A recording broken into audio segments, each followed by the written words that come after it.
It's been a day of beginnings today, which is lovely. I like beginnings, they're so exciting. You no idea what you're doing, but you're having fun doing it. I've no idea if I'm doing this right or not, but I've watched quite a lot of videos on YouTube about how to make your own canvas boards. So here we are. Of course, I'm not actually using canvas.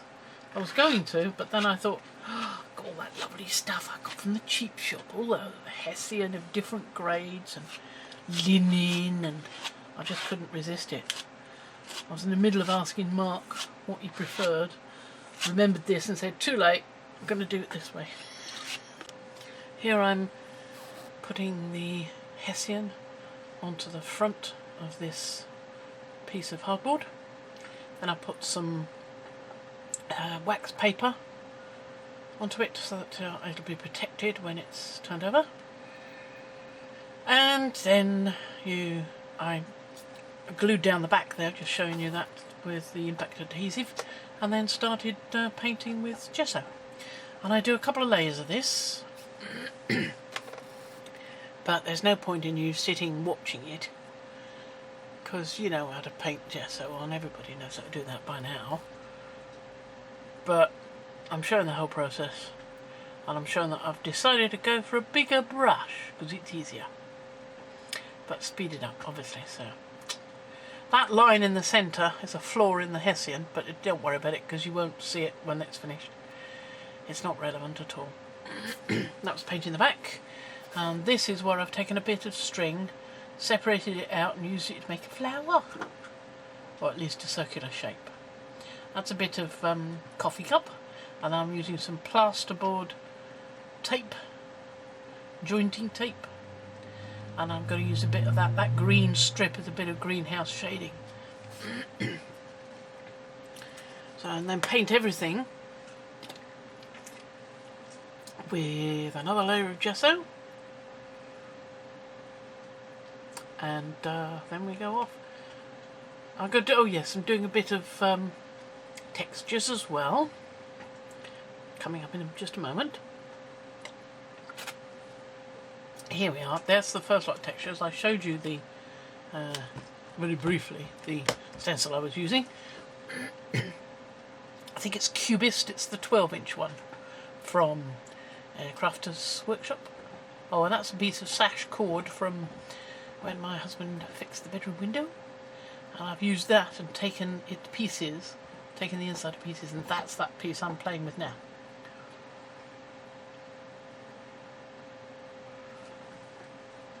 I used a few pieces of that because I was just fascinated by it. Good morning, everybody. Tis just so... No, alright. Good afternoon, everybody. I am going to be doing some spraying here, so I've covered this Mark's background that I'm doing for him with as much as I can manage, and cut out a hole in the middle of this piece of card and pulled the stuff through. I hope I've got everything through, because I want to spray this but not the background. So I've got a little bit of water in here, and I'm going to figure out what I'm going to do. Now, first of all, I'm going to put some of this in. This is Reflex Violet Pearlex. Now, I'm going to put a small dollop of that in. Small, quite large dollop of that in, considering how much this stuff costs. That's quite good. Now I want to add a bit more purpleness to it, so I've got out all my purples. I've got Purple Rain, Eggplant, Lavender, and Anita's All-Purpose Acrylic. I really wanted to do a bit of acrylic in it. Things like Blueberry, Eggplant, Purple Rain, Lavender, or purple. So I think I'll go for Purple Rain. So that's quite a bluey sort of colour. So I'll put a little squeeze of that in. And perhaps a bit of Eggplant, because that's more of a reddish purple. And that might be enough. Let's see what colour it looks. It all depends what it looks like when you spray it. I shall spray it on a bit of here first, I think. Right.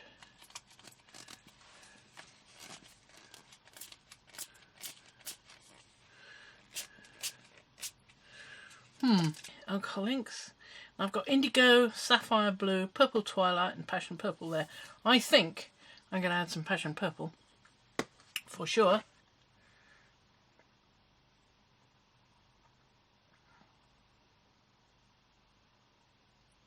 I've added 10 drops.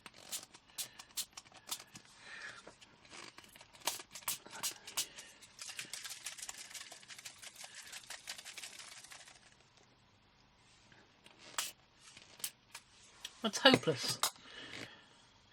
Let's add some twilight purple as well. So I've added 10 drops of that.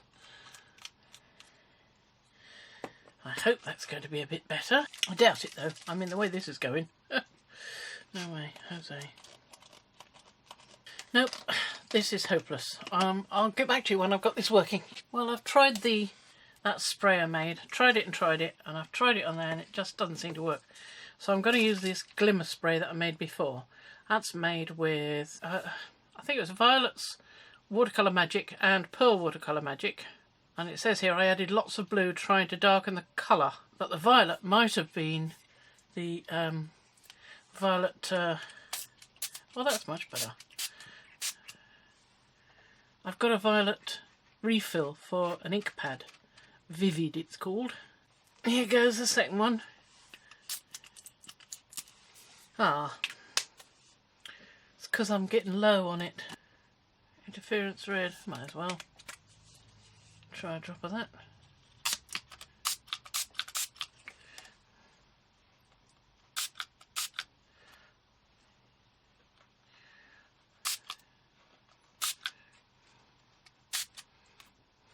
Now I'm not going to use the heat gun on this because I tried the heat gun on the other one and what happened was the heat gun melts it.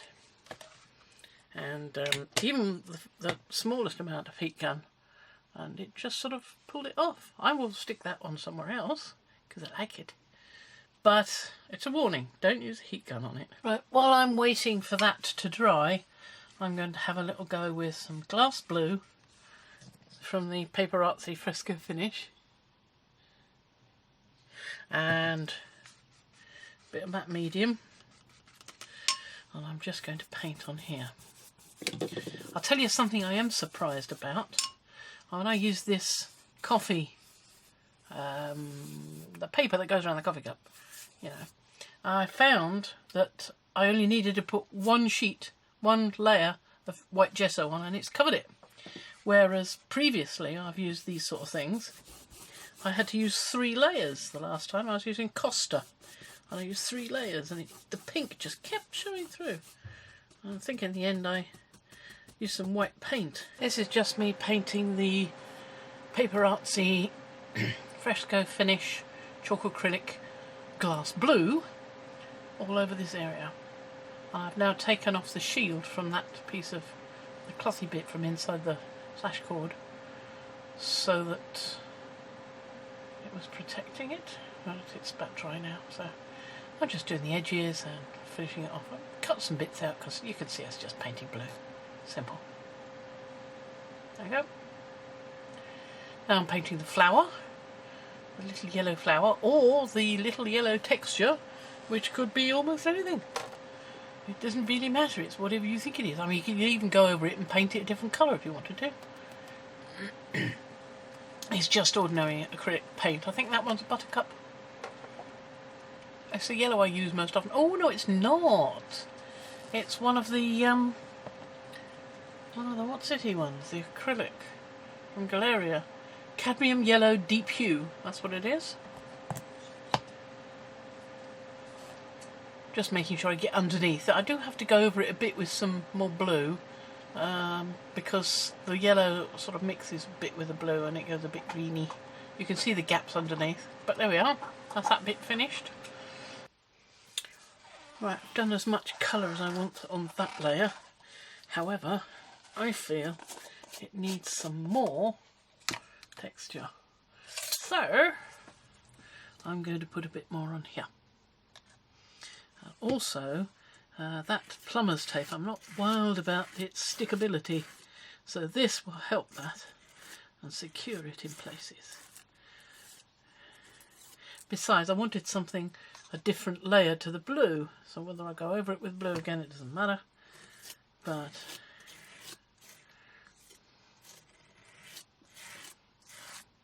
in the meantime, I've got some more depth in it. So I was beginning to lose it in the blue. I mean, I've still got the texture of the plumber's and joiner's tape, but now I've got something on top. Isn't that nice? Grunge Paste again. It's quite one of my favourites for detail, the Grunge Paste. I find it just gives better detail, finer detail. I mean, the heavy carvable and the modelling paste are both perfectly fine. It's just that if you want something, especially if you happen to have a text stencil, this I think is better for that, simply because it gives better detail.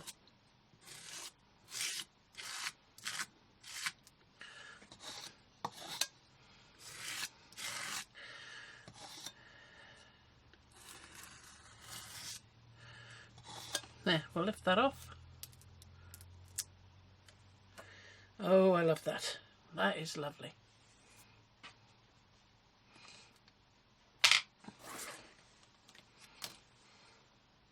That's dripping over the edge though, so we'll get rid of that.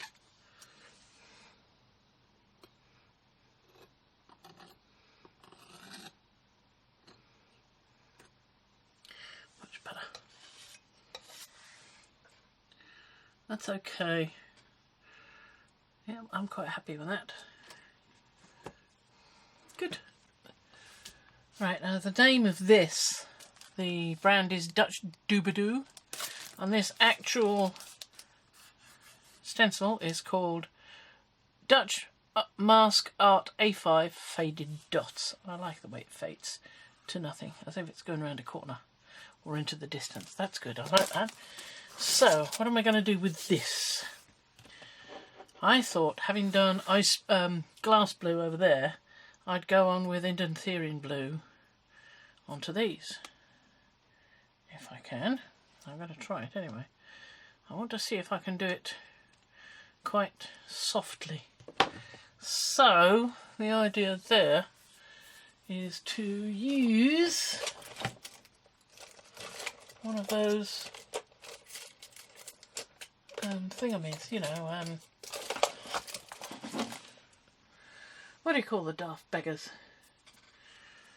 Things that you, bits of cut and dry foam, that's the word. Ah, I'll be back when I've found it. Right. I'm not sure whether to use it just plain or whether to go into it with some of this matte medium, but we're going to try it like this. Oh, I like that. It's definitely doing it like this.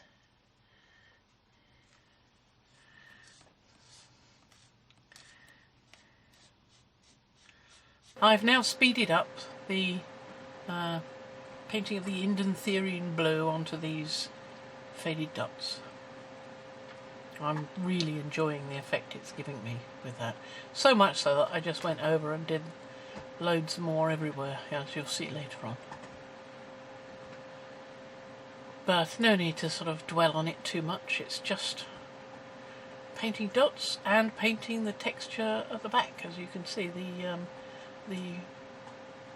jointing tape and the coffee cup ridges, and then the cubist, as well as jointing tape and greenhouse shading. And that's basically it, really. Excuse me, I'm in a sip. I like the way it brings out the textures of these cubes. It's really the sort of thing I like. So sorry. Speaking on a microphone always seems to make me want to cough. Sorry about that. There we go, it's lifting it all up. There's space there in the corner. I'm going to put something else there later on, you'll see. But there we are, bringing up the ridges.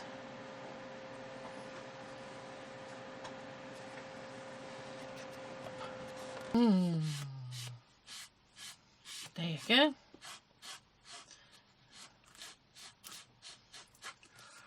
Now I've got to support that somehow during transit. Anyway, there we are.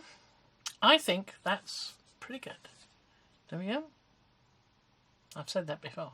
I mean it now. I'm going to stop, honest. I can stop anytime I like. There you go. Now, you couldn't call that the same as everybody else's, could you? Certainly done something different for each one, which I've loved doing. Thank you, everybody.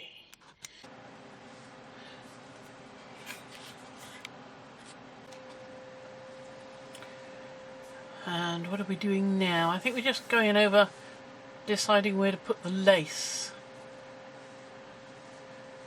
But unfortunately I zoomed in rather a lot on this, so you don't really see much of it, so I've just speeded it up, because all I'm doing is sticking down this piece of lace with some Polyfila type material. It's not actually Polyfila, it's from Wickes, but it does exactly the same job. It just fills in holes in your wall with really fine plaster, so it gives good detail. Not that I need it with this so much, but it's good and solid. Lovely stuff. And that's that. Gee, it came off there. How could I see that? I was going to put back on with a bit of that. I can, yeah, I was going to do it there.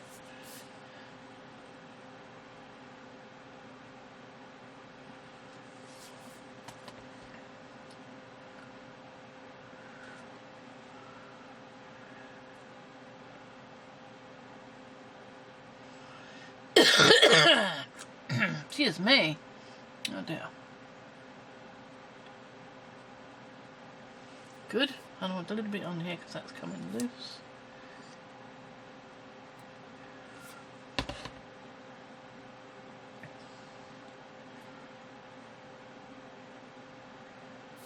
It's not meant to be perfect, thank goodness, because it won't be. Being something that I've done. But I don't particularly want those bits just there. So we'll get rid of those little droopy bits. And I put 2 more bits of this stuff without using the heat gun on here, so those are quite good. You can do what he likes with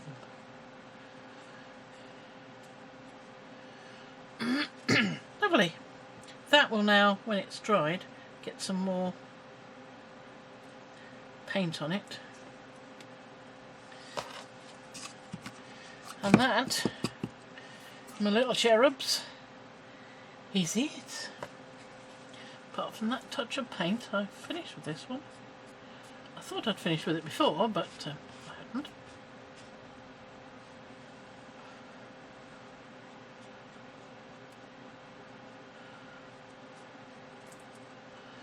Of course, there's always little bits you want to touch up. You can keep on doing that for years, so I don't think we'll bother. Okie doke. Bye bye, lambs. Here I am painting the now dry plaster and lace. I am using, I think it's still glass blue.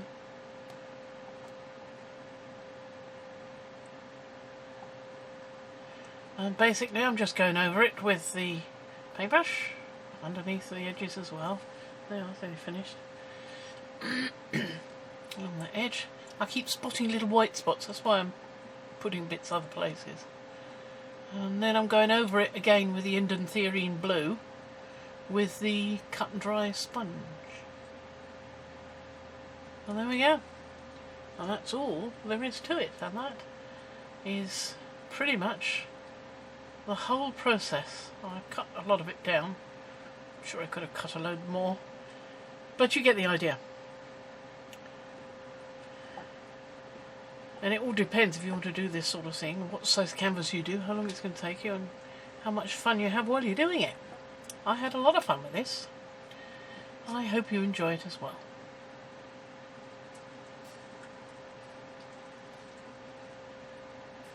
So that is about it. There we go, all finished.